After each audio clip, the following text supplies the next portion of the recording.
Also happens to be a couple more things. All right, so it's not your kind of paper. What are we putting out papers for? You?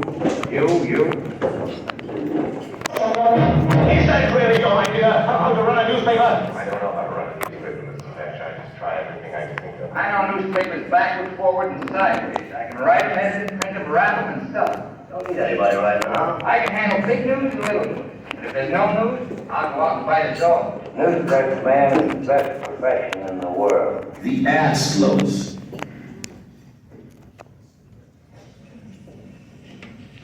Flight to DC tonight, couple days there. Go.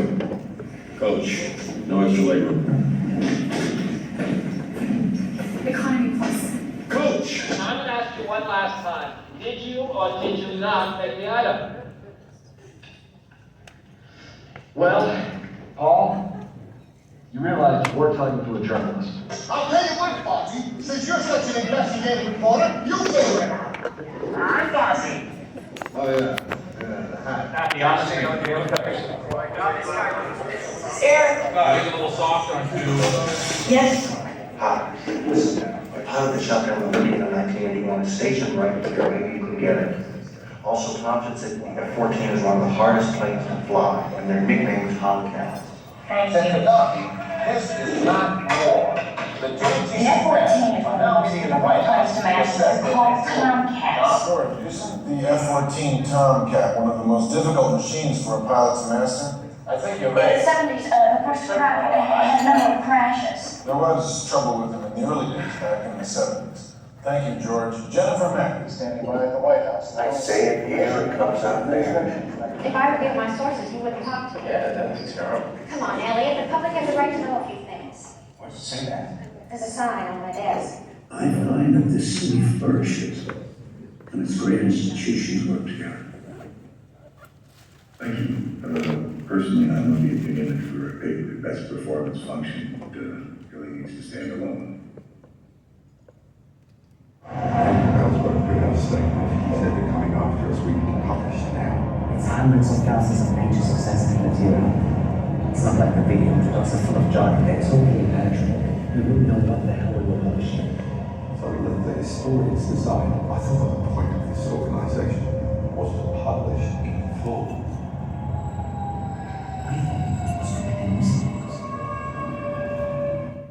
We must not confuse dissent with disloyalty. We must remember always that accusation is not proof, and that conviction depends upon evidence and due process of law. We've been through a lot, haven't we? You and Mark were there for me. The lowest point of my life. You helped me. You selected my entire board. You're my most trusted advisor. My dear friend. My feelings about that and about you can't be part of this decision to publish or not. I'm here asking your advice, Bob, not your permission. Well, then as one of your most trusted advisors and someone who knows how much you care about this company, I'm worried, okay? You know, I worked in Washington for 10 years. I've seen these people up close. Bobby and Lyndon, they were tough customers, but Nixon is different. He's got some real bad people around him, and if you publish, he'll get the very worst of them. The Colsons and the Ehrlichmans, and he'll crush. I know, he's just awful, but Nixon's a son of a bitch. He hates you, he hates Ben. He's wanted to ruin the paper for years, and you will not get a second chance, Kay. The Richard Nixon I know will muster the full power of the presidency, and if there's a way to destroy your paper, by God, he'll find it.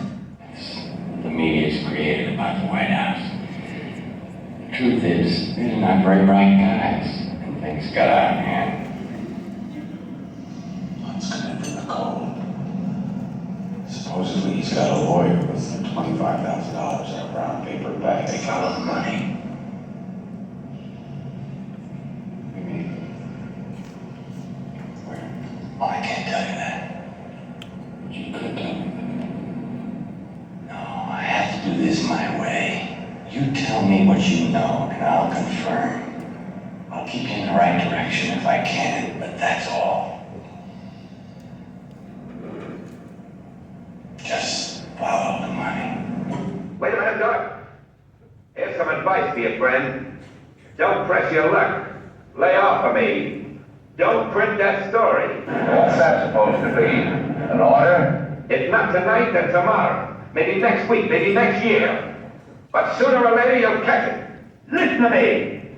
Print that story, you're a dead man. It's not just me anymore. You'd have to stop every newspaper in the country now, and you're not big enough for that job. People like you tried it before. Bullet, prison, censorship. As long as even one newspaper will print the truth, you're finished. Don't give me that fancy double talk on answer. Yes or no?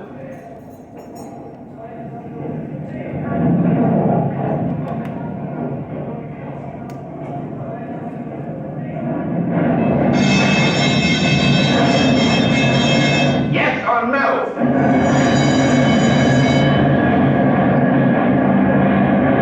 Hey! Hutchinson? That noise, what's that racket? That's the press, baby. The press. There's nothing you can do about it.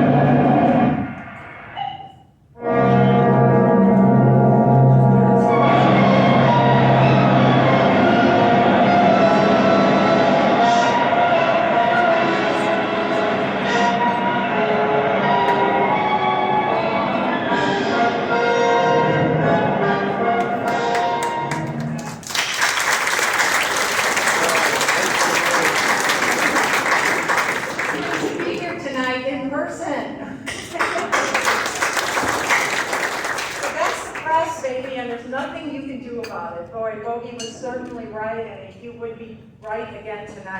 Tonight we celebrate that pledge and we're going to keep it alive. So good evening and welcome. Thanks for being here. Welcome to the 2022 Richard H. Driehaus Foundation Awards for Investigative Reporting. And thank you all for being here and helping us honor investigative reporting in Illinois. So good evening, buenas noches. My name is Marta Carrera-Slave. I am the Vice Chair of the BGA Board of Directors. I'm really happy, thrilled, and proud to be here to honor our colleagues. As I think about, why does investigative journalism matter? Why now? Three things come to mind very quickly. I have experienced firsthand on the dismantling of local news and the impact that has on our communities. I also wasn't born here. I was born in a country that doesn't permit freedom of the press. And strangely, in the times we're living, I find that maybe I'll be reliving that over again. And at least in my lifetime, I can't think of a better time where doing the right thing matters. And investigative, responsible journalism does just that. So thank you for being here, and thank you for celebrating this evening with us. Now, on to the program. And happy to be in person. Hopefully you've had a few drinks. You've enjoyed the great food. Everybody feeling good? All right. I can't see you, but you look great. So let's talk about the terrific program that we have in store for you. We're going to have our own David Greising in conversation with Pulitzer Prize winning journalist 4 times, David Barstow. We're really looking forward to that. Then the main event, of course, the presentation of the 2022 Richard H. Driehaus Awards for Investigative Reporting, our Reader's Choice Awards, and the exciting addition of a new category this year, the Smaller Newsrooms category. So we're all looking forward to that. Let's take a minute to thank our sponsor for tonight's event, this wonderful venue and great food and drink that we're enjoying. Since 2010, the Richard H. Driehaus Foundation has been a strong supporter for investigative journalism. Each year, the foundation demonstrates that commitment. Even though Richard is no longer with us, his legacy definitely lives on in these awards this evening. Before we get to the presentation of the awards, I'd like to introduce David Greising. He is the President and Chief Executive Officer of the BGA, and he'll be providing an update on the BGA's activities. As a co-chair of the board and a proud member to share, we just met a few days ago in person, which was also thrilling, but it just highlighted for me how terrific it is to be part of this organization. Really the value of investigative reporting that the BGA does, the staff, the supporters, the colleagues, the communities we partner with. More than ever, it's so needed, and I'm so proud to be with this organization and so proud to be with you here tonight. So without further ado, and then also David will have a conversation with David Barstow, 2 Davids in conversation, talk about that.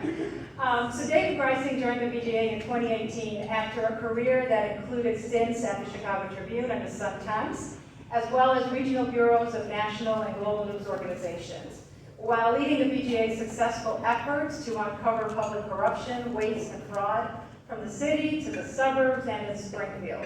David has also become a leading voice on good government issues through the regular columns in the Chicago Tribune, Crane's Chicago Business, and as a guest on local radio and television programs. And now it's my pleasure to introduce a colleague and dear friend, David Mason.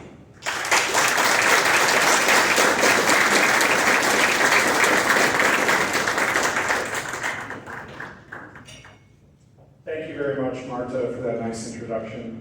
We're lucky to have Marta on our board. She's a skilled lawyer and a former TV journalist, and she co-chairs the board's investigations committee. Thank you all for joining us tonight. It's great to be back in person. Let's have a hand for that. Tonight, we're going to honor some complex and powerful feats of investigative reporting. The Driehaus Awards have become a tradition in Chicago journalism, and it's great to see past winners and first-time nominees together tonight. As we recognize other newsrooms, I also want to share some of the BJA's output over the last year. We've covered equity and public safety issues with investigative reports that exposed wrongdoing and had impact.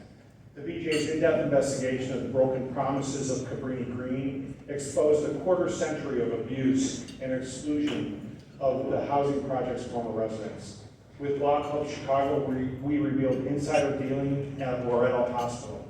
And the Circuit, a massive data-intensive project with Injustice Watch, has revealed inequities and injustices in the Cook County courts.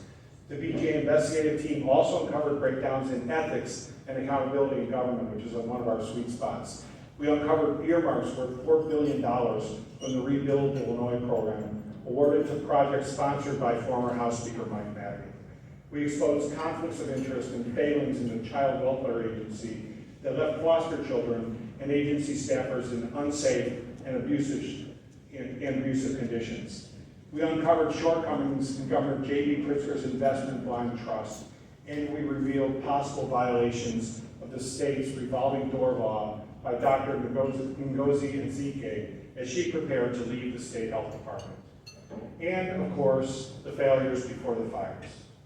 Published in collaboration with the Chicago Tribune, this important project revealed that 61 people died in buildings where the city failed to cure fire safety problems.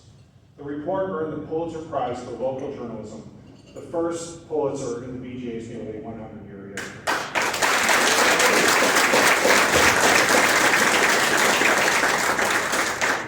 Thank you very much. On behalf of all my colleagues, we're thrilled to have won the Pulitzer, and we appreciate your appreciation of that. I'm pleased to share with you now the video that accompanied the series.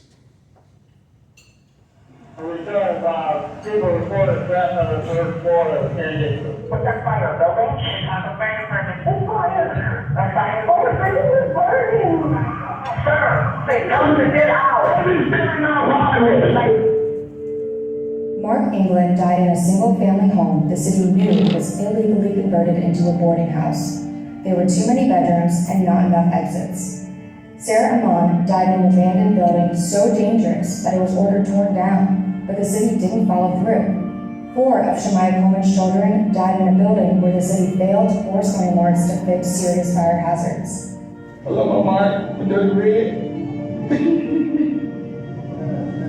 A recent investigation by the Better Government Association and the Chicago Tribune identified 61 people who died in fires after government officials were warned about fire safety issues. The city failed to hold landlords accountable to fix the dangerous problems in time.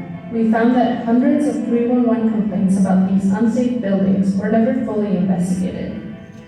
And even when inspectors did document fire safety hazards, we found the city's process for holding landlords accountable isn't working. Landlords were allowed to delay fixes, cases were closed without verifying repairs, hearing officers let landlords off the hook with warnings or small fines. Follow-up was often too little, too late. The fires were concentrated in poor, disinvested areas, and the majority of the people who died in these unsafe homes were Black. They were put in danger by a failed system that routinely puts the interests of property owners above the safety of tenants. Bottom line, their government failed to protect them.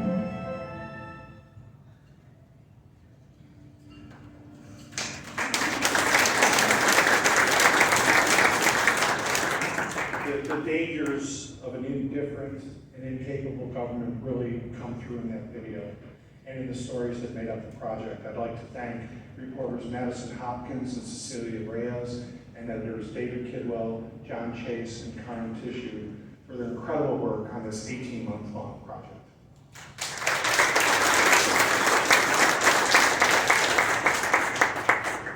There are other BJ stories I could mention, but I also want to recognize the work of the BJ's policy team, which benefits all journalists by defending our access to public records and enforcing open meetings. In recent successes, our policy team filed suit and put a stop to conference calls between Chicago's mayor and alderpersons that violated the Open Meetings Act.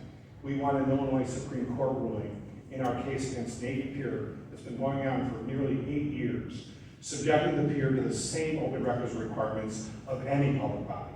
We helped win a state Supreme Court ruling that barred destruction of police disciplinary files, and we blocked a city effort to prevent the release of police misconduct records. We've led advocacy for ethics reform in the Illinois legislature and in the Chicago City Council. Looking ahead, the BJA is stepping forward in bold new ways. A $10 million commitment from the McCormick Foundation is enabling us to expand our investigative resources and introduce a commitment to solutions journalism.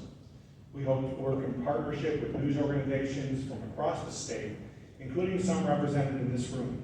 We will have investigative reporters focused on the State House and on overlooked cities across Illinois, and we plan a major investment in solutions journalism, reporting that applies the rigorous investigative techniques of investigative journalism to identify government reforms that actually work. As a nonprofit news organization, we rely on supporters to help fund our work, and many BJA supporters are in this room today. Thank you for your commitment to our work, and thank you for investing in the future of investigative journalism in Illinois.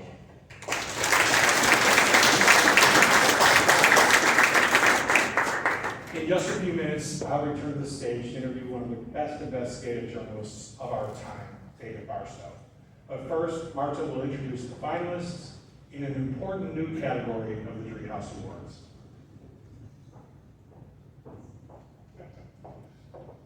And I'm back. There's a green room back there. Never been in the green room. Thank you. Thank you. So the changes in the economics of journalism are challenging all news organizations. Many of you know that firsthand. Perhaps nowhere is this felt more directly than in the small newsrooms. That's why the BGA and the Driehaus Foundation decided this year to introduce a new award, the Richard H. Driehaus Foundation Awards Small Newsroom category.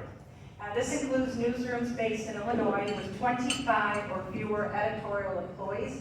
Those are the ones that are eligible. I'm pleased to tell you that the submissions for this year, the first year, were numerous and extremely impressive. Here now, let's take a look at the finalists.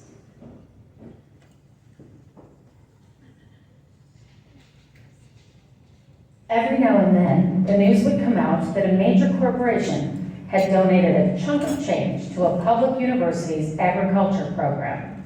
There'd be press releases, photo ops, and the christening of a new center bearing the company's name. But just how much corporate money has poured into public agriculture schools in the Midwest? Investigate Midwest and Harvest Public Media wanted to find out. The outlet set out on requesting a decade's worth of data from most land-grant universities in the Midwest, but their efforts were stymied at nearly every turn. Some obstacles were legal, and some were merely petty. Some donations went to nonprofits associated with universities, and donations to nonprofit organizations can be kept secret. Some states have also just outlawed the public disclosure of donor information to universities. Iowa State University agreed to provide the data the newsroom wanted, but it furnished it in a lengthy PDF. They had to pay to have it converted via optical character recognition software to an Excel spreadsheet they could analyze. In the end, they gathered data on 4 major universities with large agricultural programs. The data showed long-lasting relationships between these universities and powerful agribusinesses, such as ADM and Monsanto, prior to its purchase by Bayer. Other public records augmented the reporting. Emails between high-level administrators at the University of Illinois Urbana-Champaign showed what the result of bountiful giving could be, donors expecting to be heard. Taken together, the data and the emails illuminate a relationship between two institutions, one that is supposed to operate in the public interest and one that operates for private gain. The Big Ag U series explored the intersection of these two institutions, finding discomforting connections between the two.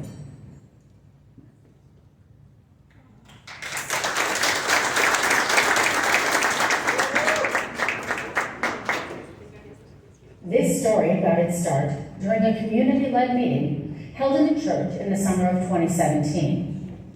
At the meeting, attorneys and parents expressed concerns over the high expulsion rates at the Morton High School district.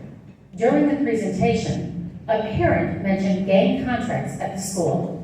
Irene Romulo made note of this remark, and a few months later submitted several Freedom of Information Act requests.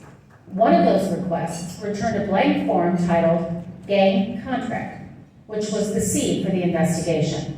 It wasn't until 2020, however, that Irene was able to fully investigate this issue after co-founding Cicero Independiente, a bilingual newsroom in Cicero.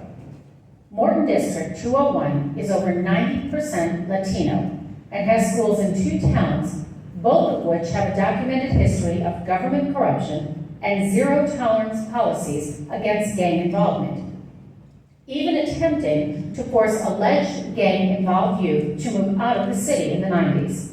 This history is explained in the investigation as it provides context for how the school policies emerged.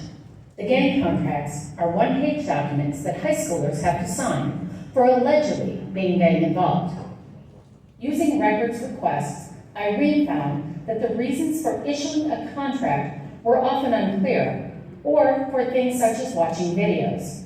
She also found evidence that some of the information is shared with local police, confirming what parents and advocates called a path of criminalization of young students.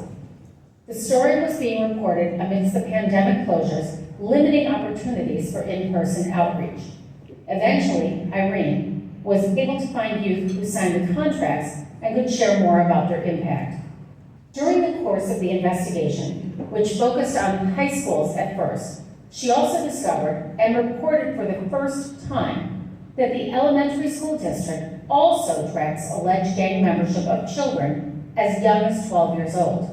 Other records requests revealed that Cicero maintains a police gang database that currently has over 16,000 alleged gang members in a town of 84,000 people.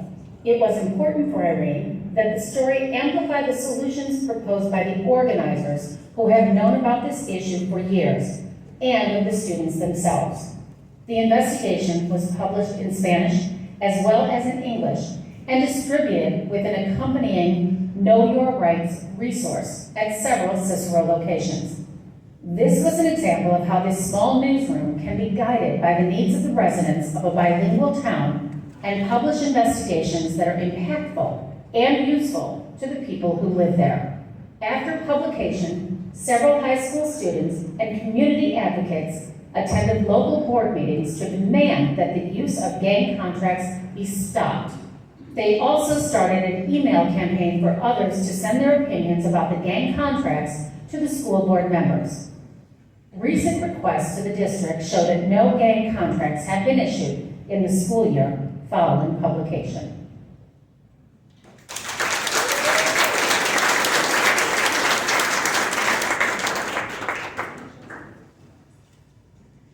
As Champaign-Urbana's homicide count grew higher and higher, ultimately reaching an all-time record of 26, up from 3 2 years earlier, city officials and law enforcement leaders kept repeating the same phrases over and over. Among them, this isn't a Champaign-Urbana problem, it's an everywhere problem. Using the Freedom of Information Act, News Gazette editor Jeff DeLessio set out to fact-check that statement in the first installment of what's now a 23-part, 270-source, 700-plus FOIA request, multi-platform project that will continue throughout 2022, has its own 1-hour weekly radio spinoff, and has become the talk of the towns. Here's a brief overview of what Jeff found in the first wave of open record requests sent to 430 police departments and sheriff's offices in 48 states. Of the 68 cities with populations within 5,000 of Champaign, one, Trenton, New Jersey, had more homicides by firearm than this Big Ten college town, a regular on best places to live lists. Of 46 cities with populations within 10,000 of Champaign and Urbana combined, one, Hartford, Connecticut, had more homicides. Of the 316 U.S. cities and villages with populations within 5,000 of Urbana, 5 had more homicides. The reaction by community members? 1 part stunned, 1 part disturbed, 1 part eager to get to work solving it. The data we uncovered, a full 10 months before the FBI publishes its homicide statistics for the year prior, has been repeated hundreds of times, from pulpits at local churches, activists at city council meetings, callers to our radio stations, even inmates at the local jail, who've written in offering to lend their own unique insights to a problem few realized was this historically out of hand. But the results of our open records reporting, including more than 250 other requests showing how many guns were seized by law enforcement in Illinois' 102 counties and 100 most populous cities, and reports with 196 guns reported stolen in our 7-county area, was just the lead-in to the more impactful component of the project, our 27-part and counting community conversation on gun violence. No words we can share here can come close to capturing the tens of thousands you'll hear from mothers who've lost sons to gun violence, coroners whose job it is to notify family members, and families who fled neighborhoods they called home for 40 years. We featured a diverse panel of more than 200 parents, pastors, public defenders, police, coaches, community leaders, high school students, retired judges, state's attorneys, U.S. senators, and many more, from all walks of life, on all topics related to gun violence, from the toll it takes on a community to what ought to be done to stop it. We'll end with a few words from one of the many residents we've heard from, lifelong community member, critical reader, and League of Women Voters President Barbara Wasaki. Without taking sides or pointing fingers, the Gazette articles have opened doors for meaningful conversation and action by drawing on statistics and rankings, first-hand accounts, and introductions to local leaders who have been confronting this reality of violence for some time. The Gazette's presentation on gun violence is a great example of how necessary it is to not only have a local newspaper, but one willing to take on a necessary role of public service.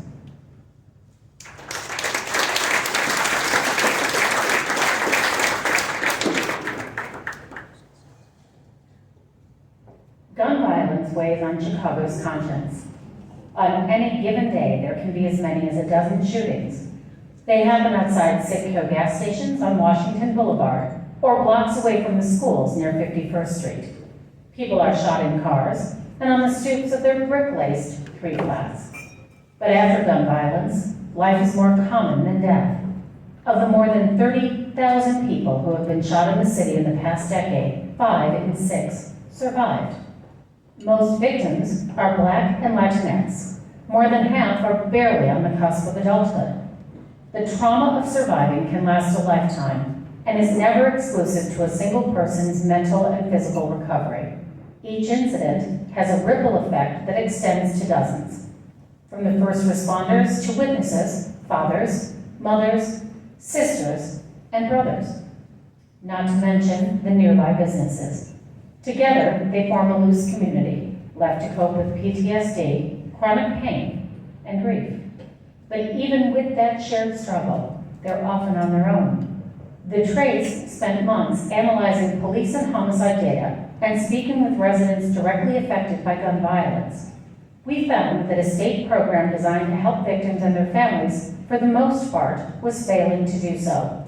The Illinois Crime Victim Compensation Program a decades-old effort designed to reimburse victims and families for injury-related expenses, can take years to process claims.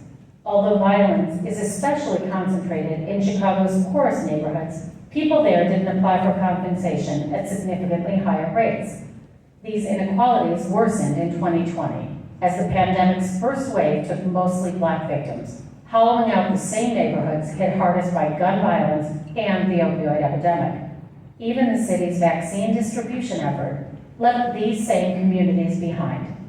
Most survivors and family of victims won't see any form of justice. Data shows that the Chicago Police Department stops investigating about a quarter of non-fatal shootings after just 30 days, citing insufficient evidence. This worsened during the pandemic, with more than a third of cases closed within a month. Data also shows that while Black people are most likely to be shot in Chicago, they are the least likely to see an arrest made in their case.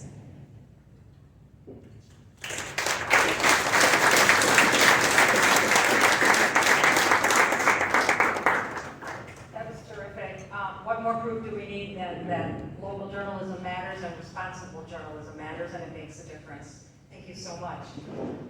As you can see, our judges clearly had their work cut out for them, so we'll be presenting a little bit later and build up the suspense until we announce the winners.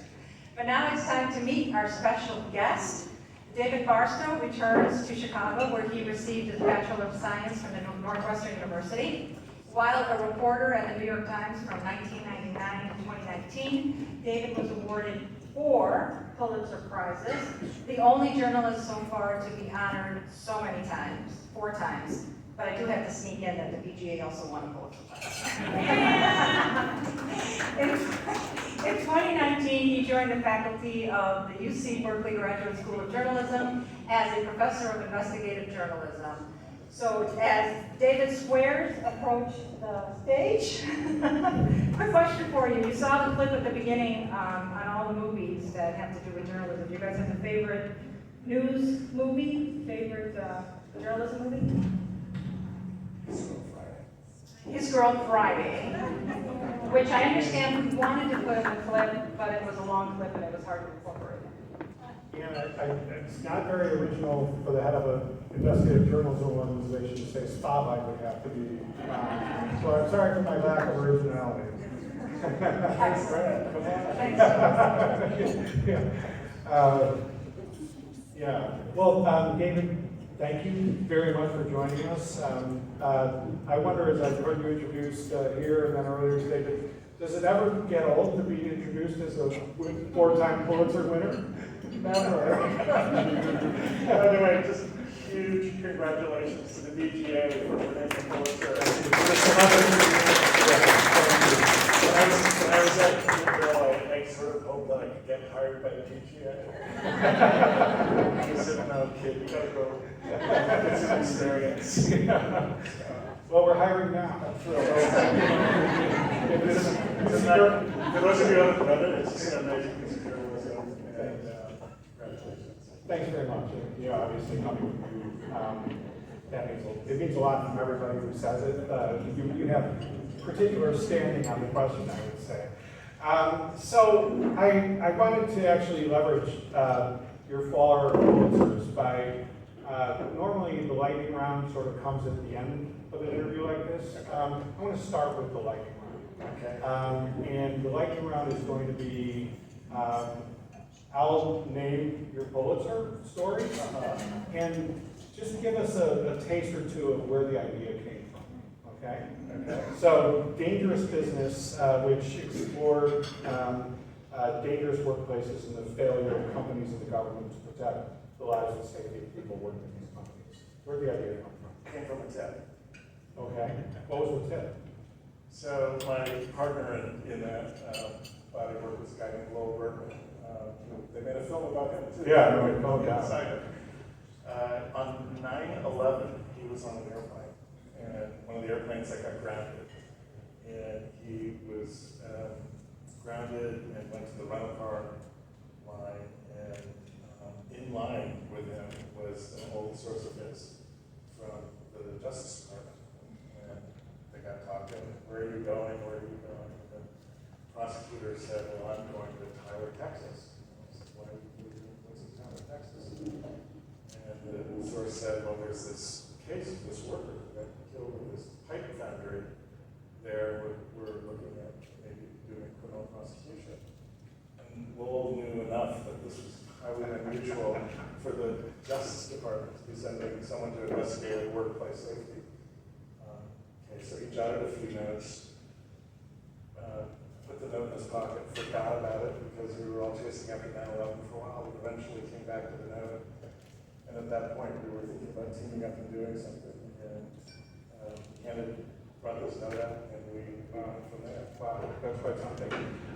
Message Machine, which is about generals, former Pentagon people who were taken into put cooperation with the run-up to the war to Iraq, trying to validate the argument for the war in Iraq.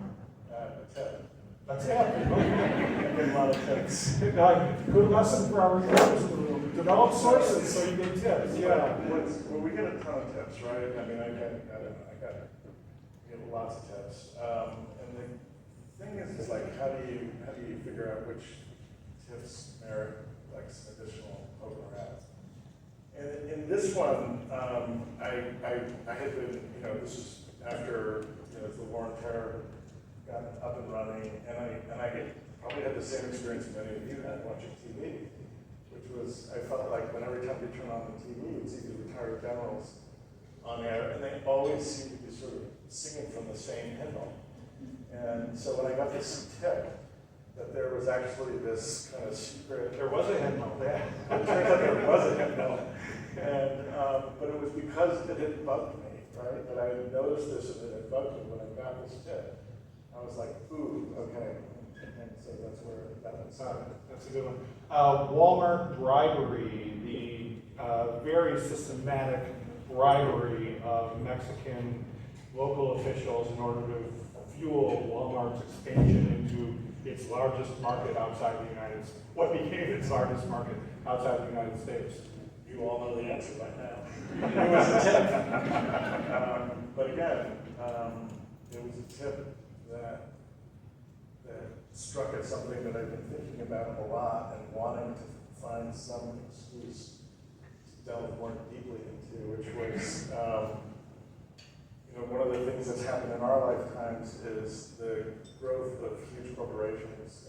They're just a magnitude of order larger and have far more, not just economic power, but political, cultural, social power. And I was really interested in trying to find a way to explore kind of the emergence of huge American multinational corporations and how they conducted themselves, particularly abroad. So I've been sort of looking for something like this, and then this tip came to me in a really bizarre way, and it was just a couple of pieces of paper. Tell us more about the bizarre way. Bizarre is interesting. As a reporter, the word bizarre I find interesting. Yeah. It was, I'm trying to think how far I can go. What I'd say is that it was about 10 pages of material from an internal Walmart file that suggested that they had taken very seriously an allegation that their Mexican subsidiary was in a kind of wholesale, systematic way bribing its way across Mexico. And so Walmart was this company that did not exist in Mexico. 10 years later, it was the largest employer in Mexico, private employer in Mexico, and completely dominated the marketplace. So the understanding that story with a corporation that, as all major U.S. corporations, has a very strong written ethical code that says we don't crop practices. Yes, which might have figured into, should have figured yes. into that. So when these few pages came to me, it sort of connected with this sort of thing that I had been mulling for a while, and had been looking for something that would take me into that sort of fissure, and this tip did for the next 2 years of my life. Wow. Next one, probably familiar to many in this room, Trump finances, the Donald Trump, the saga of how Donald Trump took $1 million loan from his father that he repaid with interest and became, maybe became a billionaire, self-made person, ran that to the ground. Where'd that story come from? It was hiding in plain sight. That did not start from that. Okay. That actually just started from a kind of recognition that began really when I was doing some reporting on it before the election. I remember the first story I was assigned to write about Donald Trump was during the run-up to the election. And my editor said, you know, we think you should take a really close look at Donald Trump's history of truthfulness or lack thereof as a businessman. And I remember, so I wrote a story about this, and I remember we had a huge fight at the New York Times about whether or not I could even say the word lie.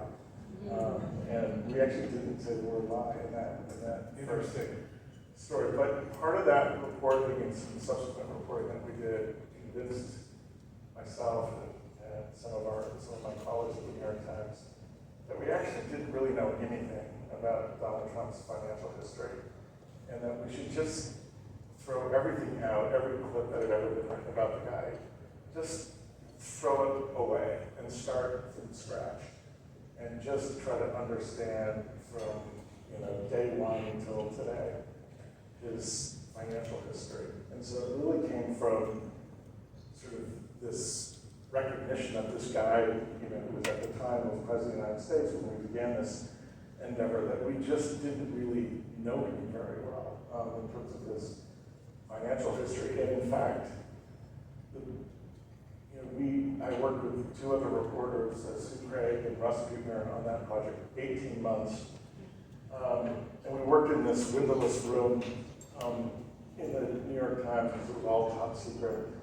And we had this whiteboard where we would scribble down ideas, things that we had observed in our reporting. And eventually we came upon what we thought should be the headline for the story. And it was the correction.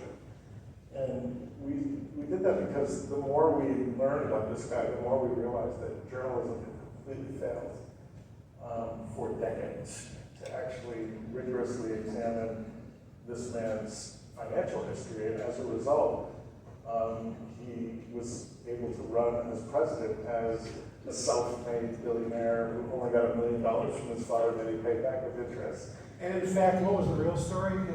The real story is that his father gave him over $400 million throughout his whole life. He was, by the time he was age 10, he was getting paid $200,000 a year from his father's business empire. And this continued basically throughout his whole growing up into his adult life. And in fact, every time he screwed up and made a terrible business deal, his father's giving only increased. So that was sort of part one, was that he was built by his father. And in fact, if he had just taken his father's money and invested it in the S&P, he'd be worth way more than he was today.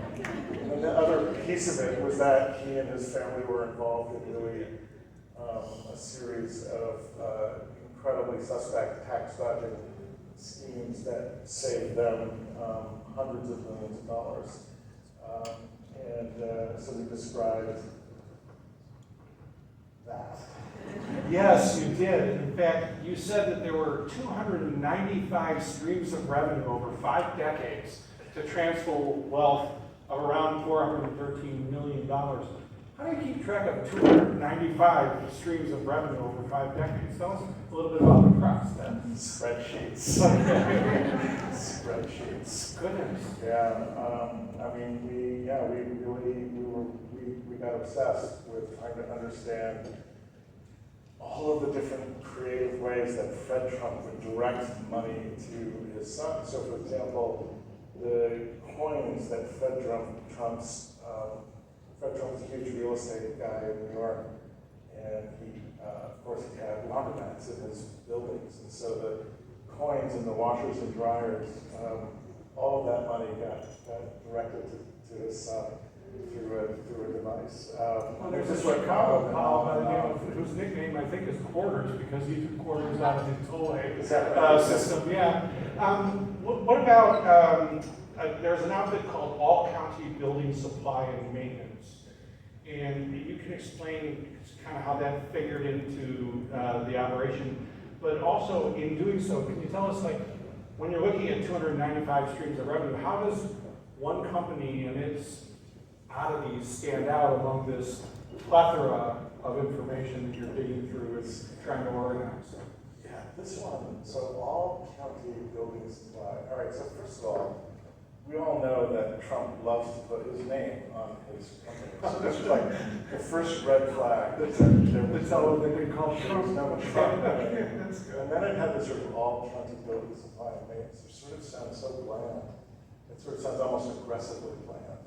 And that's weird. And then nothing had ever been written about All County Building Supply and Maintenance.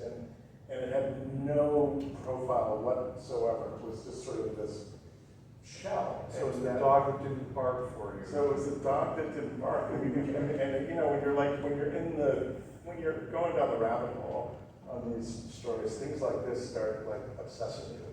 And I would like wake up in the middle of the night and think, what the heck is All County Building Supply and Maintenance? So tell our audience, so we're dying to hear. So it turned out it was one of the most important siphons of money. Fred Trump had huge amounts of money that he knew when he died would of course go to his kids, but they would get gobbled up by the inheritance tax, the death tax, and he hated taxes more than anything. So he didn't want to wait for that, and so he created this company. They created this company, All County Building Supply and Maintenance. So every time like a refrigerator broke in one of Fred Trump's buildings, Fred Trump would ring up All County Building Supply and Maintenance and say, can you give me a new Which he owned, which right? Actually, it turned out his kids owned. Okay, his kids owned. Now, the refrigerator, now Fred Trump was like famously tight with money. He would like walk around his building sites, and if he saw like nails, he would like pick them up and insist that his workers reuse those nails sometimes. But in this case, Fred Trump, through All County Building Supply and Maintenance, a $500 refrigerator, he would pay his All County Building Supply $1,000 for that $500 refrigerator. So that $500 profit now is just flowing to his kids as just regular old income, and it's a much lower tax rate. Now, this is all like really clever, except it had a horrible impact on thousands of their residents, because their residents lived in rent-controlled buildings. And in New York, the only way that you can raise the rent in these rent-controlled buildings is you have to say, well, I did some capital improvement. I gave them a new refrigerator. I put in a new boiler.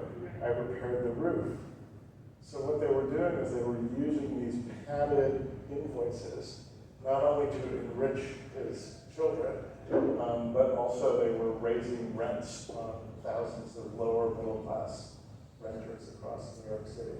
And if I'm not mistaken, that is one instance, or maybe, I don't know if it's the only instance in this reporting, which was incredible reporting, that you outright, in your New York Times voice, called this a fraud.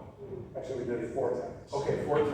Four different. Okay, right. So the New York Times reported as a matter of fact that this was a fraud. Yes. How'd you get that by the lawyers? Because we had the goods. We had the goods.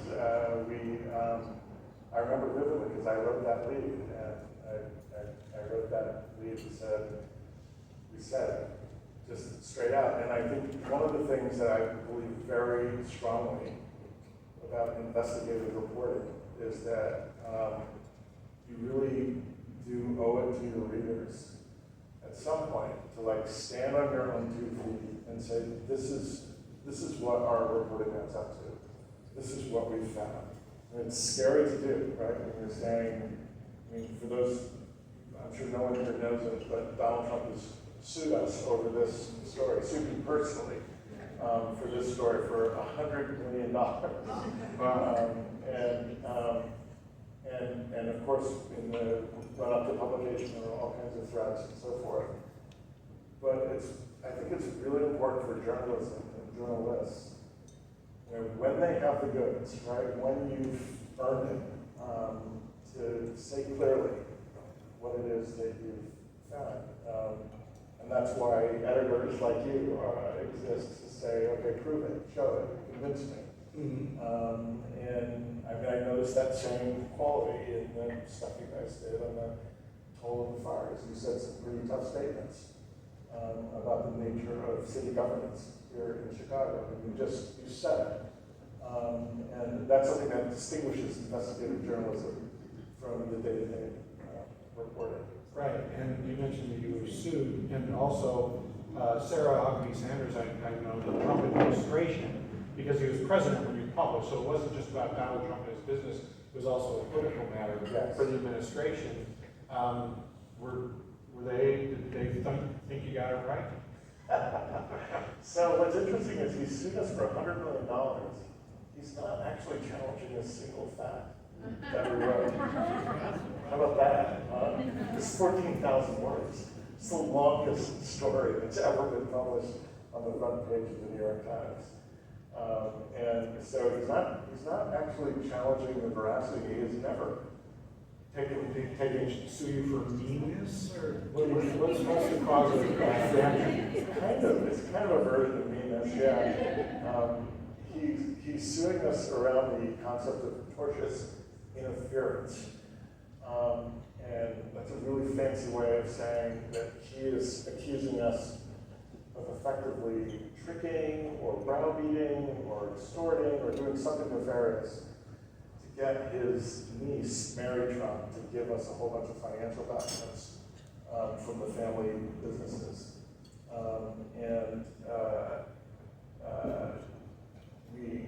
I can talk about it now because Mary Trump has written a book describing how she gave us all these documents. It was a very fun day when I drove away from her house in my Ford Explorer that was completely full of internal Trump financial documents. That's quite something. And when we talk about impact, I mean, obviously there's been some litigation, you know,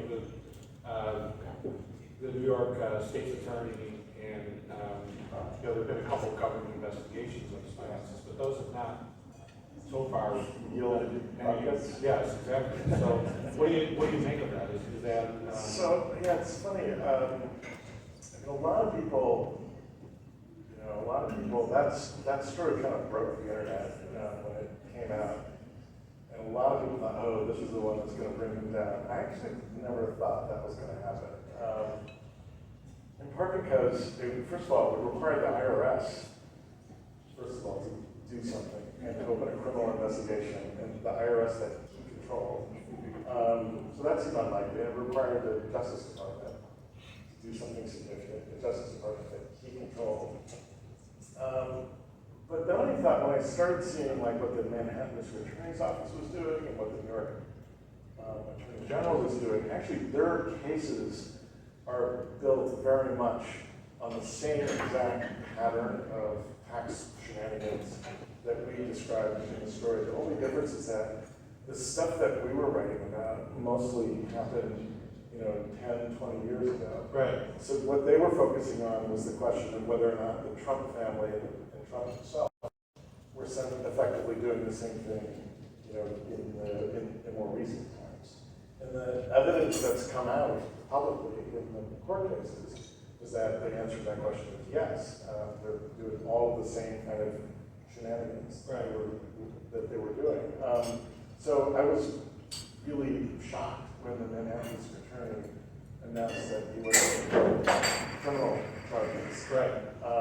And obviously it was, the two main prosecutors quit in protest over this and felt that there absolutely was a criminal case. But I remember when the story came out, I was kind of hoping that Trump would tweet something mean about me. That's sort of a secret kind of goal of mine. That's a goal. But he did something even more clever. He said that the story was really long and boring. Which I thought was like 14,000 words. Yeah. Come on, he's got a point, right? More maybe not. He had a point, but anyway. Yeah. So, do you think that because ultimately the case was not brought, it seems that he has an opportunity, should he run for office again? This probably is a dead issue given all the water on the bridge since then. But if this comes up, what do you expect he will say? Will he defend it on his merits, or is it just a dead issue? So I think there's two things that are really important about that story.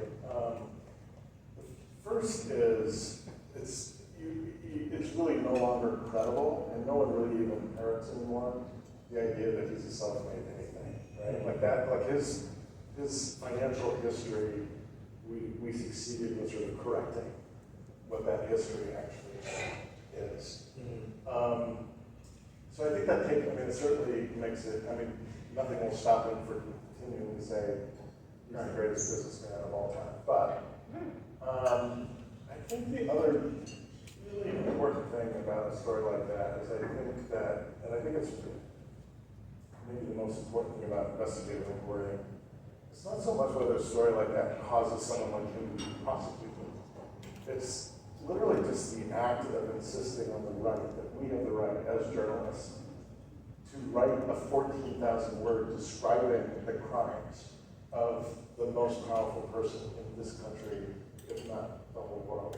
And then we get to do that, and then we get to come to work and do it again the next day, and the day after, and the day after. And asserting that right, that you can deliver the toughest truths about the most powerful people, that is something that gets you killed in many, many parts of the world. It gets you put into exile, gets you hounded out of countries and jailed. And I think that, for me, the thing that I think is most important about the impact of the work that we all do is not so much in the laws we change or the people who end up getting sent to jail, but it's insisting again and again and again, that at least in this country, right, that we have the right to deliver hard truths about power and about how power is wielded in this country. And that is maybe a little less sexy and a little less glamorous, but like that kind of, I always think of myself basically as a gardener, and that my job is to pull weeds. And I know the weeds are going to grow again. I know that there are going to be other big politicians who are going to cheat on their taxes and lie about their histories. I know there are other big companies that are going to pay bribes. But pulling that weed and insisting on the right to tell the world about it on the front page of the New York Times, I think that's pretty righteous work. Yeah, and it is, and I appreciate your view on that. That's really an important perspective. But 14,000 words or your typical 5,000 word story doesn't do much good if people don't read it. And writing, especially some of these more technical stories in a way that makes it accessible and readable, is also a huge challenge. Yes. The more technical, the more challenge. Yes. I've brought with the top of, I think, the lead story from your OSHA series. Okay. And if you don't mind, I'd like you to read it Oh, so people dear. get a sense of Narrative storytelling. Okay. Just 2 paragraphs. It shouldn't embarrass you too much. Okay. It is said that only the desperate seek work at Tyler Pipe, a sprawling, rusting pipe foundry out on Route 69, just past the flea market.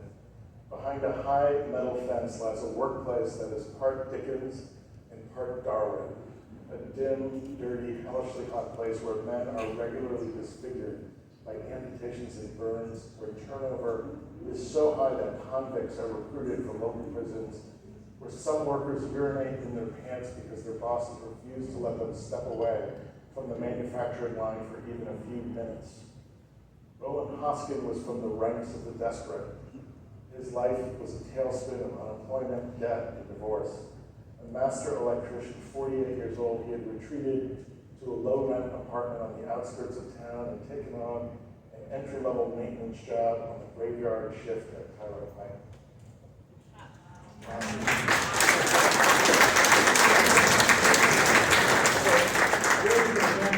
Kept reading on that story. So let's talk a little bit about the narrative part of the work that we do, because a lead like that grabs the reader, obviously. I wish I could have had him read the next 3 or 4 graphs because it gets better, believe it or not. But I want to ask you something that came to mind as you were reading that, and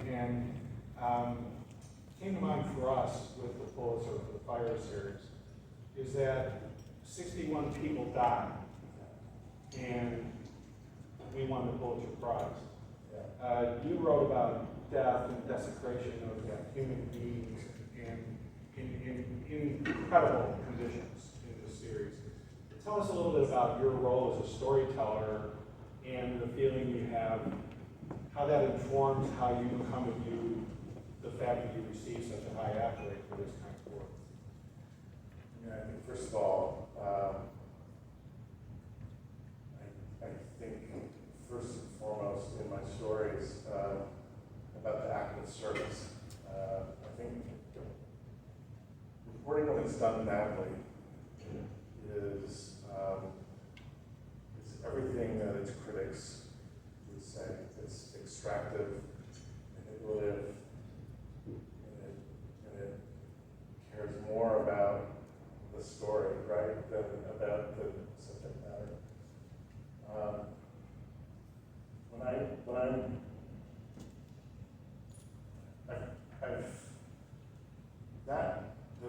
The top of that story comes from years and years and years of trying to figure out a way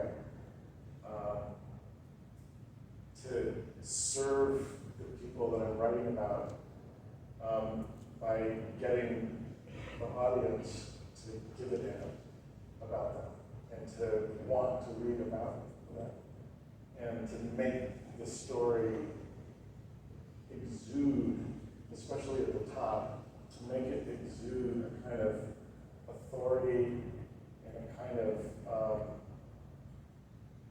every fact in here has been sort of earned in the whole positive way. And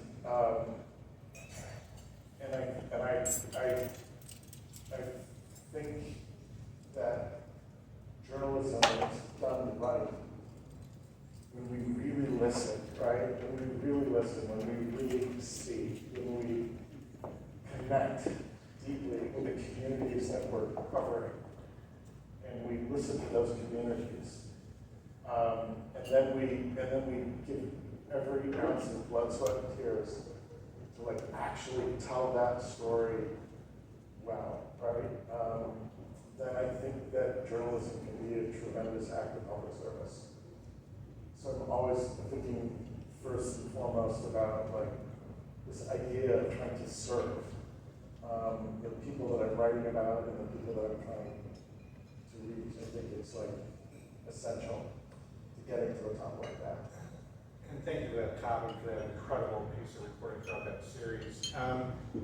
You've talked about how you became a journalist because you played on your high school soccer, was it college soccer team or high school soccer team? High school. You went in, demanded coverage, that's how you became a journalist. You were clearly born to be an investigative journalist. What made you, and it looks like you disagree at that point, but when did you realize that investigative journalism is what you were called? Such a great question. For me,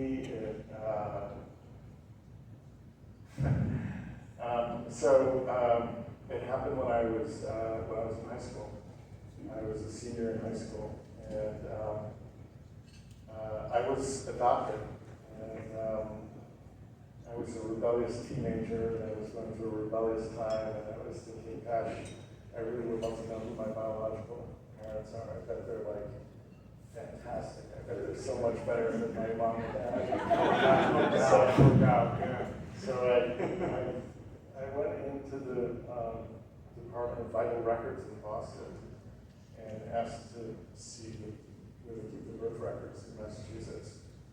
And I just sort of naively looked up my name and asked to see my birth certificate, hoping that somewhere on that birth certificate would be the name of my biological parents. And they brought this book out, this big leather-bound giant book, and the clerk kind of opened it up and looked, and came to me and said, "I'm sorry, we can't show you your birth certificate because you're adopted. Aren't you adopted?" I said, "Yes, I am." And I asked her, I said, how did you know that I was adopted?" She said, "Well, it's stamped across the birth certificate." And I said, "Well, are the names of my biological parents there?" And she said, "No, they're on the back side." So then I thought, oh gosh, what if I could just ask for the next page? So I went back a day later and just asked to see the next page number. And I guess this has been tried before. That's not the way it works. You have to ask for a name. So I went back and I wonder if I could figure it out from looking at the indexes, the index system. And I spent days in this classic warehouse of old documents and records. I remember how much I loved the feeling of this place and the smell of this place and the weight of these books. And I thought I had sort of figured it out. I thought I had cracked the code, and so I went back and asked to see, I identified who I thought was the person whose birth certificate was on the next page. And lo and behold, they brought the book out to me. And so there I was looking at this page, and on the other side was the names of my birth mother. And I was like wondering, did I get the right one, right? And so when the clerk wasn't looking at me, peeked on the other side, and sure enough it was mine. And I think that experience is what turned me into an investigative reporter, because that feeling, that incredible feeling of wanting to figure it out, and that feeling of recognizing like the power, right, of what that piece of information would mean for me. And that feeling of, there's something that feels slightly transgressive, right, about investigative reporting. We're constantly poking into dark corners that we're not supposed to know, right? No, you can't see that, so of course you want to see it even more. And that experience really imprinted on me the sort of power of this. I think that really, more than anything else, is why I ended up becoming an investigative reporter. We're about out of time. I just want to ask you, because one of the things we've wrestled with, because we are an investigative reporting shop at the BEA, the reporters in this room are investigative reporters. As you know, we're jumping into solutions journalism. And what's your take? Is it solutions journalism, investigative reporting? And what do we need to know, in your view, in order to do it well? So the easy answer, first of all, is that yes, of course, it's investigative journalism. In fact, the classic structure of an investigative project for many, many, many years was a 4-part series or 5-part series, and the last day was always solutions, right? It kind of went out of vogue because people like me hated writing solution stories, and we thought it was like Pollyannish, or it was like, I don't know, there was something, and a lot of times when you read these solution stories, it was like this sort of backhanded way of the reporter to sort of prove their hypothesis all over again, see somebody else is doing it in a different way. But it's really from the work that I'm doing now at Berkeley, and the interactions that I'm having with my students that has had me rethinking this in a much bigger way. And in part because there's an interesting thing that's happening in the generation of students who are coming up, which is they actually want to do serious, solutions-oriented journalism. And I think that there's actually, real potential. I mean, I think it's true. I think it's actually true that we have missed actually a lot of really important stories. And not like, puff pieces, but really important stories about people who are struggling to solve incredibly difficult problems. And there's like great journalism to be done about the struggle that those people are going through to come up with solutions to these problems. So I think the key to me and what I'm trying to teach my students is that the key is that we have to bring all of the traditional investigative rigor that we would bring to any story to looking at those folks who are trying to come up with or think they've come up with some answers to the problems that we're encountering. But the one thing that I know from just all of my conversations with my family and with my friends, they always say over and over again, how come you guys never write about like people who are like making progress, solving big problems? And I think they actually have a point. I think my students have a point. I think that we have, for whatever reason, because we were, I don't know, maybe we're too skeptical, too cynical, too tradition bound. Well, let me kind of ask you to follow up in this sense. Typically, when I've been asked that question over the years, my response has been, what's journalism about? It's about storytelling. What's at the essence of the story? Conflict. And in a puff piece, there's no conflict, therefore it's not interesting. So if in looking at these OSHA failings and looking at Trump's finances and looking at these generals, there's a conflict that if we had to write a term paper about those stories, one could say, here's the central conflict of this story. If you're writing a solution story, do you find a conflict? Oh my God, yes. In fact, I'll tell you one of the stories I wrote in that package. I was, one of the things that we were looking at was like, why, in this country, this was a kind of a stunning thing. It's still the case. It's you get a longer prison sentence for harassing a wild burro on federal lands than you do from willfully defying OSHA laws in ways that kill your workers. It's a 6-month misdemeanor to do that, to willfully defy safety laws. So I was really interested in looking at this question. Is there anyone who's actually prosecuted workers, employers who do this? And I found this guy in California who was doing that. And he was prosecuting a dairy farmer in the Central Valley who had sent one of his workers into a pit without any safety equipment whatsoever. The guy had been overcome by the fumes of manure and drowned in manure. And this guy was prosecuting this dairy farmer in the Central Valley, and I was really curious to see, okay, what was the impact of this prosecution on the dairy industry in this part of the state? And this was like this prosecutor was like kind of the leading sort of voice of like, we actually need to get tougher if we're going to like create a deterrence against this kind of conduct. And what I found was a really murky, gray, interesting story that was full of tensions, right? There were people in this farming community who were outraged at this prosecution. This was a well-known farmer, a beloved member of the community, and it was a community that just kind of accepted death in the workplace as a sort of part of life, right? They just didn't value things in the same way. And yet I also discovered evidence that, lo and behold, holy cow, a bunch of safety measures were put in place in dairy farms all across the region after this prosecution. So I think that it was a very nuanced, complicated story that was full of conflict and tension and drama, quite frankly. It's one of my favorite stories I've ever written. That's great. That's really great to hear, and we'll hope to produce more stories like that. Thank you very much. It's been really interesting. I hope you all enjoyed it.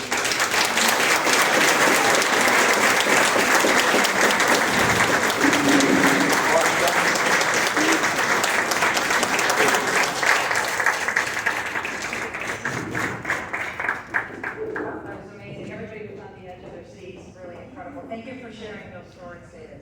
And I think a lot of people are on the edge of their seats because there's a table back here with a bunch of awards. So let's get to it. We've seen the finalists for the smaller newsroom category. Now it's time to see the finalists for the Richard H. Driehaus Foundation Awards for Investigative Reporting. And once again, we received many outstanding, terrific submissions. Narrowing down the field was quite a task for the judges. Let's take a look at the finalists now.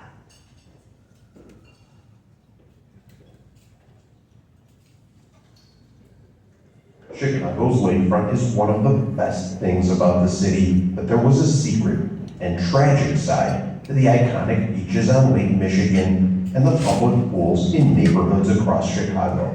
WBEZ's Buried Secrets investigation revealed how generations of Chicago Park District lifeguards suffered harassment, abuse, and even assault in silence and shame. The station's series of stories led to high-level resignations, criminal charges, and public apologies from even the mayor of Chicago. It all began after we obtained confidential documents from an internal investigation at the Park District. The documents showed how the top Park District leaders delayed in taking action after graphic initial complaints from 2 young female lifeguards. In the coming months, we gave voice to the many former lifeguards who trusted us with their stories.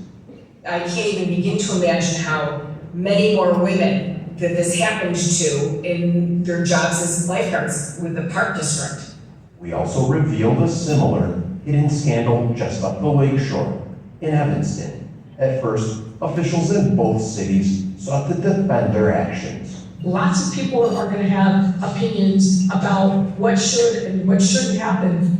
But WBEZ kept digging. Assisted by the FOIA team of lawyer Matt Topic, we sued the Chicago Park District and the mayor's office, and in an exclusive interview, the lead investigator in the internal probe at the Park District revealed to us how he was taken off the case. I highly suspect that this is going to be a whitewash. WBEZ stories prompted the Cook County State's Attorney to open a criminal investigation. If you believe that you have been a victim of sexual abuse or assault while working at the Chicago Park District, I ask that you call our Park District tip line. 2 former lifeguard supervisors have now been charged criminally, and both Chicago and Evanston spent heavily on investigations by special outside counsel.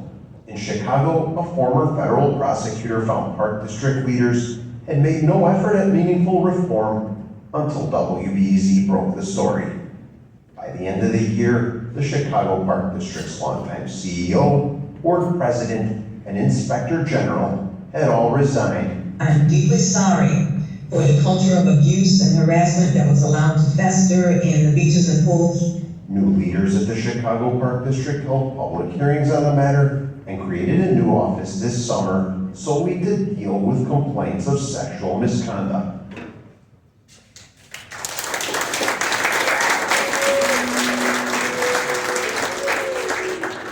Drowning in Debt is a months-long investigation documenting how for years, Chicago leaders turned the city's water supply into a revenue stream. In the 90s, Mayor Richard M. Daley aggressively pursued Chicagoans with delinquent water bills. Over the next few years, Daley created our current punitive system that turns over delinquent water bills into the hands of private debt collectors, adding hundreds of additional fees in the process. Mayor Rahm Emanuel followed Daley's footsteps. In 2017, Emanuel implemented a water and sewer tax to fund the city's municipal employee pension fund. That meant that Chicago residents, like Carla Pageant, had to pay an additional $1,400 on average every 6 months because of that tax. Carla says she tried to keep up with the rising costs and the penalties, but it became unmanageable. Why would you penalize people for water? I don't understand. This is not like this is a choice. I have to have water. This is so crazy. It just came from nowhere. Like I'm already struggling hard enough just to pay my mortgage. I can keep a roof over me and my baby's head. WBEZ's investigation found the Chicago homeowners have racked up over $421 million in water debt. More than 60% of the debt is concentrated in the city's majority Black zip codes. Our investigation shed light on the city's debt collection system. Since debt collectors keep 25% of the debt collected, they're aggressive. Our reporting found that at least $60 million of the city's water revenue has gone to pay private debt collectors. And Chicagoans have had millions of dollars in earnings garnished from their paychecks. Others have faced judgments and statutory liens from water debt. WBEZ relied on millions of data records, archival documentation, and interviews from nearly 100 residents facing water debt to understand the policy and the scope of the problem. WBEZ's investigation prompted action by leaders at the state, county, and local level. A month after our story published, Governor J.B. Pritzker allocated $42 million for a new water assistance program for homeowners who can't afford their water and sewer bills. Drowning in Debt's community-centered approach created a new distribution model to ensure Chicagoans struggling with water debt had access to the information. WBEZ mailed over 18,000 bilingual postcards to residents enrolled in payment plans. The postcard had a QR code toward digital story, which was built for mobile. WBEZ also organized an educational workshop for Black Chicagoans and a bilingual workshop for Latino residents.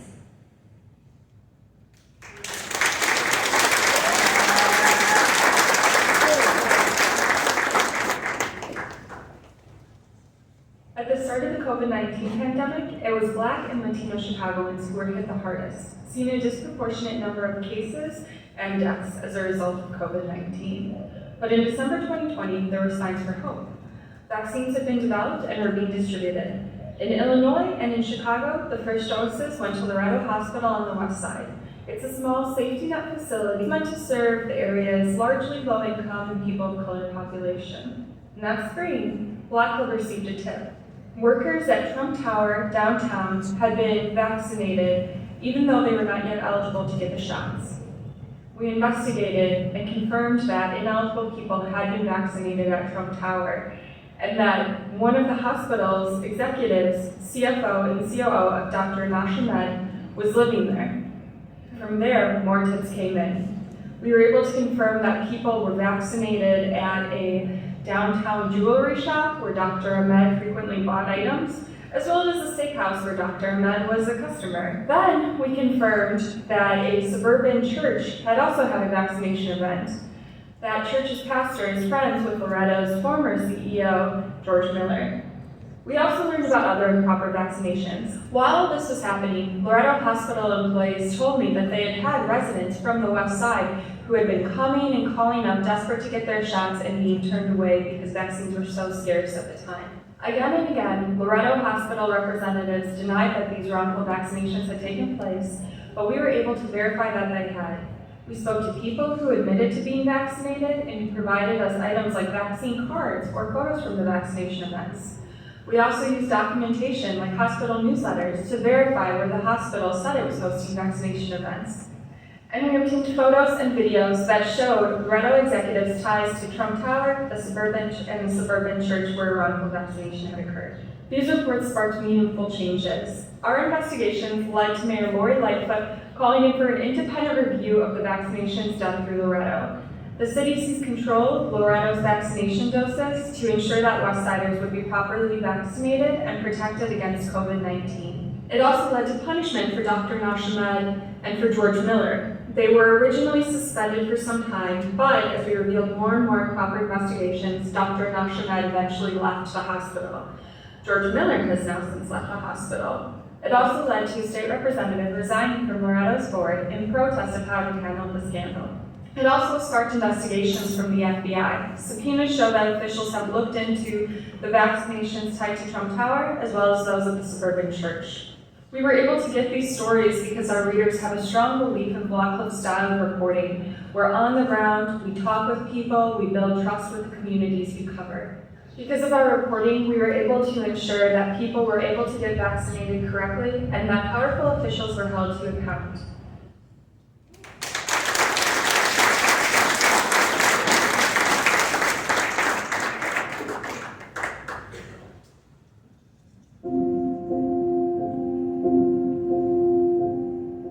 On November 7th, 2021, the Chicago Sun-Times published a national exclusive, an 1,100-word story revealing the existence of a secret Defense Department investigation that found known gaps in service records for countless veterans, shortchanging them of valuable educational benefits under the post-9/11 GI Bill. The story shed light on why some veterans have had problems claiming benefits they are rightfully entitled to receive. It came about through a whistleblower, Nicholas Griffo, of the Buffalo, New York field office of the Department of Veterans Affairs. Griffo said he knew Zimmerman was the reporter he wanted to talk to because he'd seen her reporting in the Sun-Times exposing problems with veterans' GI Bill benefits. College students, the children of veterans, were being shut out of tuition and housing their parents had earned by agreeing to serve extra years in the military. In some cases, the VA started paying, only to later reverse its approval and bill the students $12,000 to $100,000. The first of Zimmerman's stories was about Paige Dotson, the daughter of a decorated Navy combat veteran from Michigan. Paige was forced to leave DePaul University in Chicago when the government suddenly cut off her GI Bill money and tried to collect $20,000. Her dad, Russ Dotson, who had agreed to serve 4 extra years to be able to transfer his GI Bill benefits to his children, was never told at retirement, after 22 years of service, that a mistake with his service record would leave his daughter out of luck and deep in debt.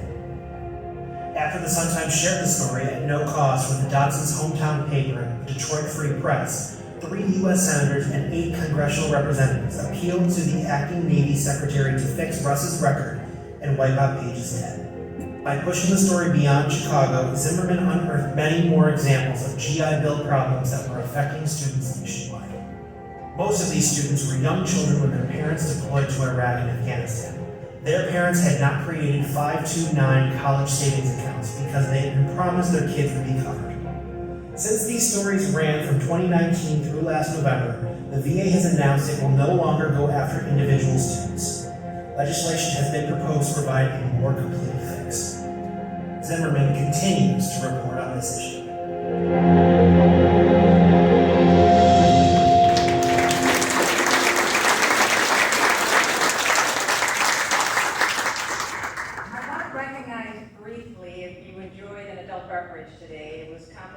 The law firm of Lowy and Lowy, who is somewhere in the audience. And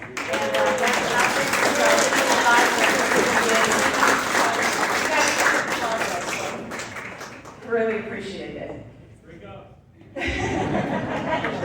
Absolutely. So how about a round of applause for all of the finalists and all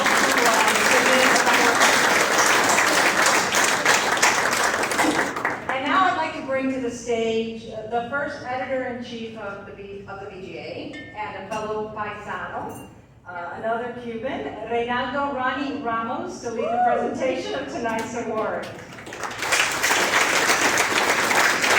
Ronnie is the former executive editor of nonprofit news site The Daily Memphian, and prior to that, he was the first person of color and executive editor of the Indianapolis Star. The Star's remarkable investigation of rampant sexual abuse at USA Gymnastics took place under Ronnie's watch. Ronnie is a Neiman Fellow and has served as a Pulitzer juror 4 times. He's also a proud graduate of the University of Miami. Ronnie, please come to the stage and let's get to the part of the program we're all waiting for.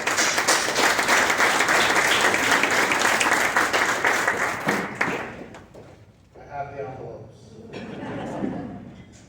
I'm pleased to begin tonight's awards, but first, since everybody else has done it, I figured I can't pass up a chance. I'd like to take a moment to honor the journalists from the BJ and the Chicago Tribune who earned this year's Pulitzer Prize for local reporting one more time.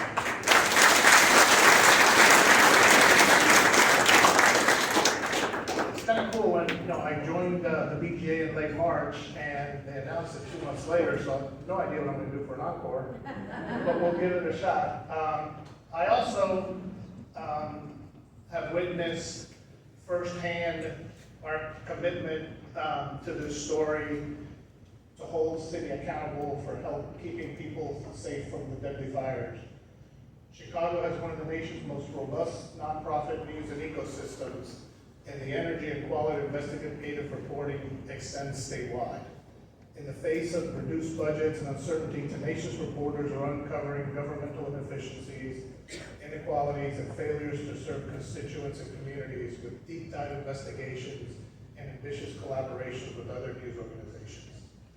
I'm pleased to say that we have seen some extraordinary examples of that tenacity that drives the state's journalism and the submissions we received. They include 27 entries across print, radio, TV, and online, and many collaborations among news organizations.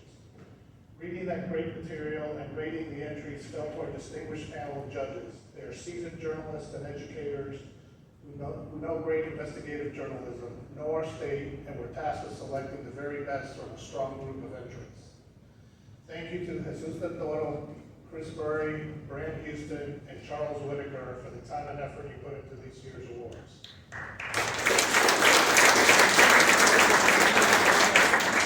2 years ago, we introduced the Reader's Choice Award. We could not be together in person, and we wanted to give our audience and supporters a chance to get involved in the spirit of these awards.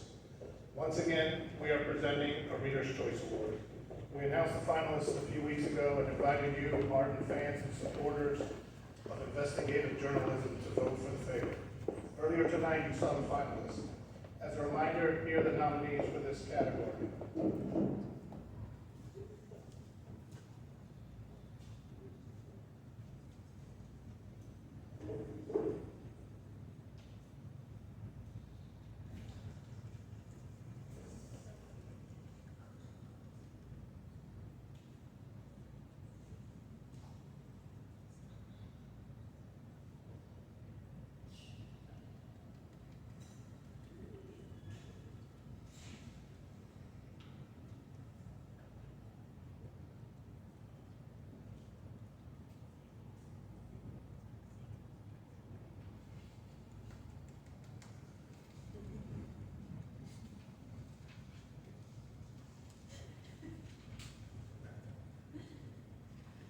Congratulations to all our finalists.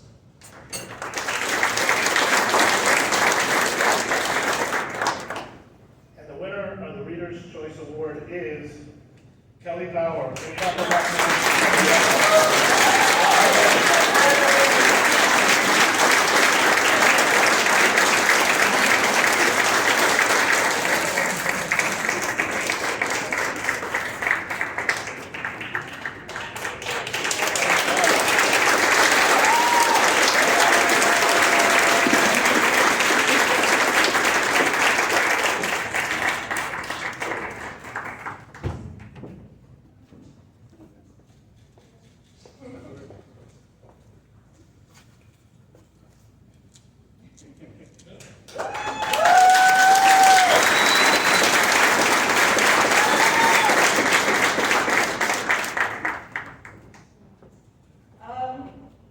So I never expect to win anything, so this is very cool, and I have absolutely nothing prepared. As anyone at Clock Club will tell you, I'm also a very nervous public speaker.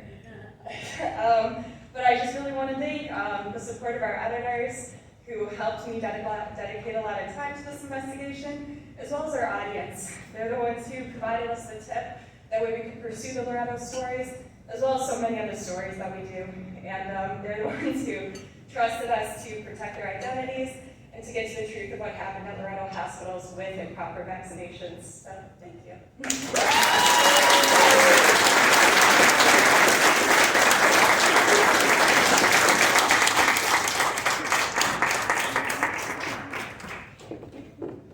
We mentioned earlier our new category focused on investigative and enterprising journalism by smaller organizations, news organizations with head offices in Illinois and an editorial staff of 25 or fewer people were eligible for this new category. You've already seen the video submissions. Here's a reminder, the first ever slate of finalists for this new category.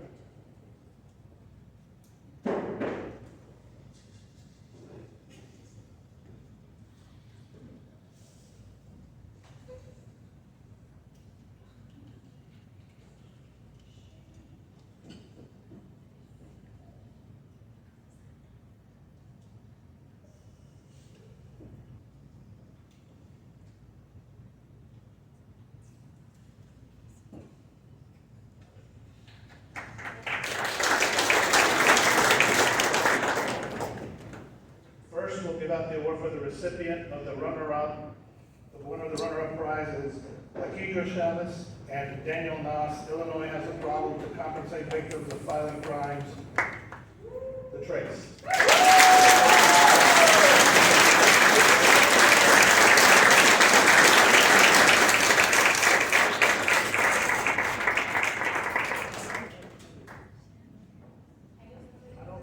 I'm not sure that there is such power except on their behalf. And now it is my honor to present the first ever Richard H. Driehaus Award for Investigative Reporter by smaller news organizations. The recipient is Jonathan Hedinger, Sky Chan, Daniel Cronin, Katie Weeks, and Seth Bodine. Big Aggie, Investigative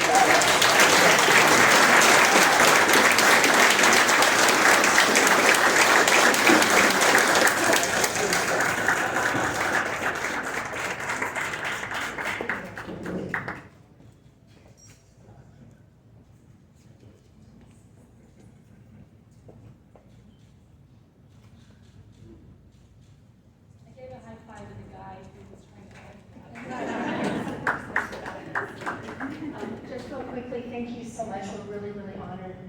This was months of hard work between our collaborator, Harvard Public Media, Illinois Public Media, and of course, Investigative West. Some really great work by some really tenacious reporters. Thank you very much.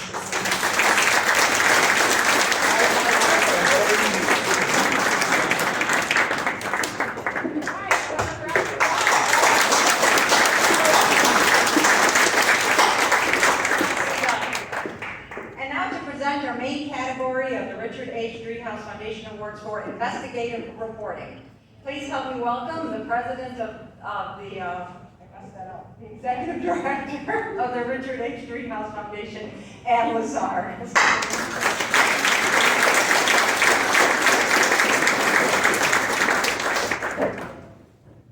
Thank you so much. I have more on the books. It's truly my privilege to be here to represent the Richard H. Driehaus Foundation. As you know, Richard had a passion for investigative journalism. He particularly enjoyed this program and the chance to meet so many people who devote their careers to uncovering wrongdoing and failures in government. He respected the rigor of your work and saw the need for your impact on government and society. I'm pleased and honored to carry on Richard's legacy with the presentation of tonight's finalists and awards. The 2022 finalists are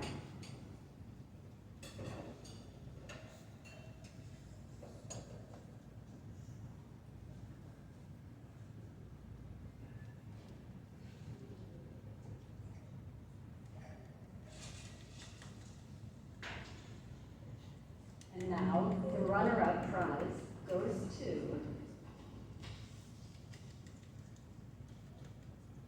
Kelly Bauer.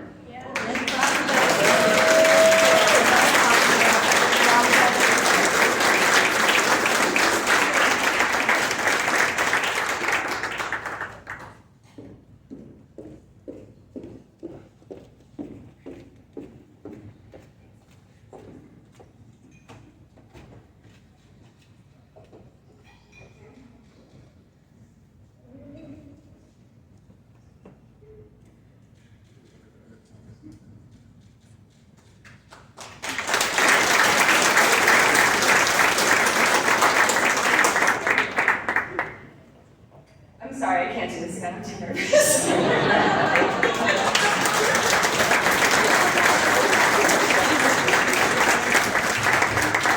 And finally, without further ado, the recipient of the 2022 Richard H. Driehaus Award for Investigative Reporting is Dan Michalopoulos.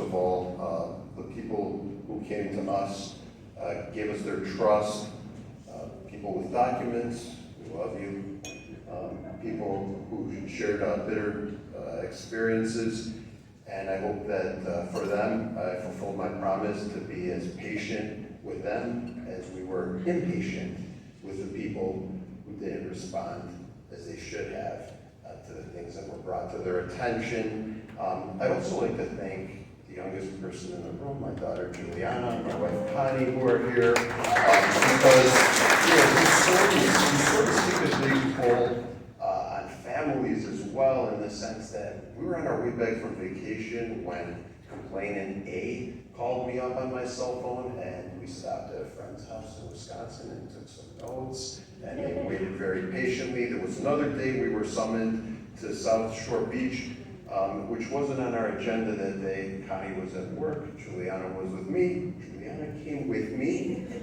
The entire leadership of the Chicago Park District at the time was brought there to show support for the soon-to-be ex-CEO. He said a number of things that we found out were not true. And I asked Juliana at the end of it, I said, usually when a kid goes somewhere, people are like, hey kid, what are you doing here? Like, what sports do you do? What activities do you do? Juliana said to me, well, they knew that I came here with you, so. Thanks very much.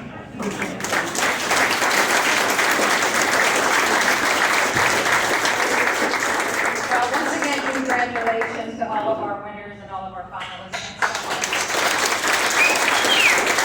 So we did it. We came to the end. A big thank you to all of you for being here, for supporting the PGA. A big thank you to all the reporters and investigative journalists in the room. Thanks again to our sponsors, the Richard H. Driehaus Foundation, the law firm of Logie & Logie, who picked up the barbell. Thanks to the production company and everybody who made tonight happen. Our BGA support staff, our BGA staff, our BGA board members. Thank you also to those who served the wonderful food for us, who fixed the drinks, and who prepared this beautiful venue. A note to the winners, please join us on stage following the conclusion of the event so we can get more pictures taken. I know that's exactly what you want to be doing. Thanks again for being here tonight. It was a privilege and pleasure. Thank you, David Barstow, for incredible interview and incredible insights. Thanks for sharing that.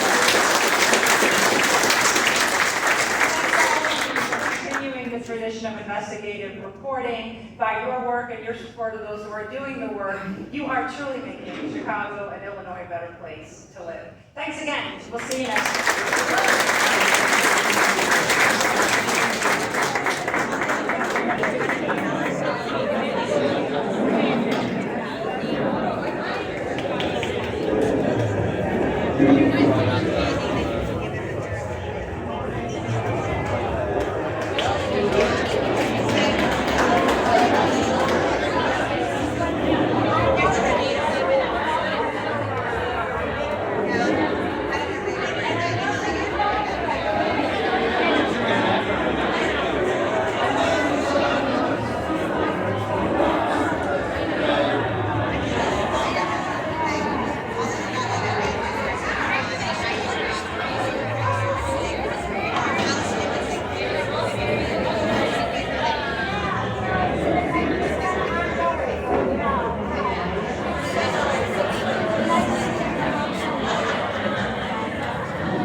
Actually,